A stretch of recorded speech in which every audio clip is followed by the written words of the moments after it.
વલસાડ નજીક આવેલું સંઘ પ્રદેશ દમણ, જ્યાં છેલ્લા 2 દિવસથી ખૂંખાર દીપડાની દહેશત જોવા મળી રહી છે.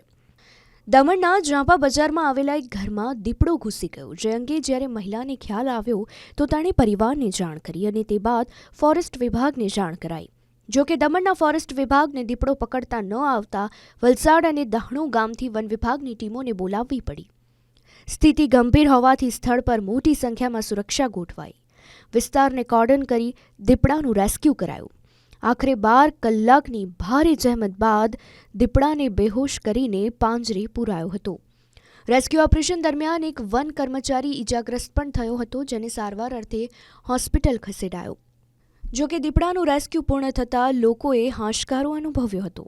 वो आया इधर से आया है, धोबी तालाब से आया ही दमन में 5 बजे करीब 5 बजे मेरे यहाँ अंदर 3:30-4 बजे के लगभग में चढ़ा है. कहाँ से चढ़ा होगा? ये सीढ़ी यहाँ सामने रोड से ही कूदा बहुत लग रहा था. सीढ़ी से डायरेक्ट दरवाजा खुला था, इधर से ऊपर चढ़ गया. मैं नहीं देखा, नहीं दरवाजा खुला था. तो किसने देखा? कैसे पता? मेरा वाइफ ने देखा, कपड़ा धोने के लिए धो के ऊपर डालने जा रहा था, तभी देखा तो उधर से भाग के आया.